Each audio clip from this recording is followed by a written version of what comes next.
Ситуация, которая обсуждается в СМИ двух стран. Досмотрите это видео до конца, и вы узнаете, чем прославился таджик. Это вызывает очень много вопросов и размышлений. Подписывайтесь на обновления и точно будете в курсе всего самого интересного. Нефтеюганская межрайонная прокуратура России аннулировала фиктивный брак, заключенный между таджикским мигрантом и россиянкой, которая была старше своего супруга на 45 лет. В результате проверки соблюдения требований законодательства о миграционном учете прокуратура установила, что жительница Нефтеюганска вступила в брак с гражданином Республики Таджикистан без намерений создать семью и вести совместное хозяйство.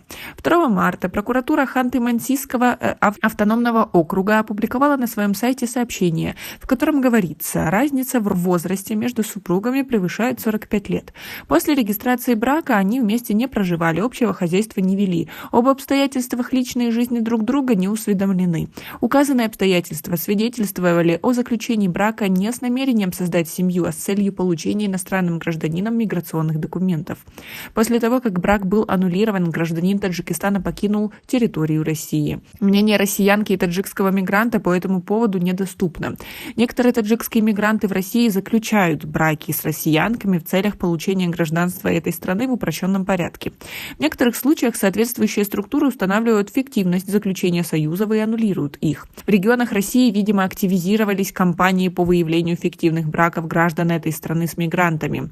В Липецкой области России правоохранительные органы совместно с ЗАГС особенно тщательно расследуют сомнительные браки россиянок с мигрантами из Таджикистана, Узбекистана и Азербайджана. Проводится опрос соседей, смотрят, есть ли у пары совместное имущество, ездят ли они в отпуск вместе, ведут ли совместное хозяйство, есть ли совместные покупки. Об этом прокуратура этого региона сообщила на своем сайте в начале марта.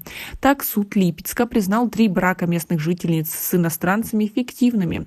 По информации ведомства, 3 липчанки заключили фиктивные браки с целью получения нелегального дохода.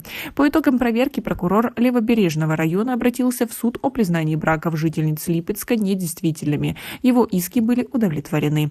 В прокуратуре отметили, что количество заключенных фиктивных браков в последнее время возросло. Как вы относитесь к такому способу получения мигрантами документов в Российской Федерации? Считаете ли вы, что так делать не нужно? Или если женщина согласилась, то это их личное дело, эффективно оно или нет, уже не должно касаться государства. Какое у вас по этой ситуации мнение? Возможно, ваши знакомые так делали, или знаете вы какие-то лайфхаки, чтобы быстрее получить документы в России? Легальные, конечно. И может, у вас есть интересные истории, которые касаются именно вас. Напишите нам, пожалуйста, в комментарии. Возможно, мы поможем друг другу, и мигранты будут знать больше информации о том, как получать документы в Российской Федерации. У нас пока на этом все. Оцените наше видео подпиской и лайком. До скорой встречи.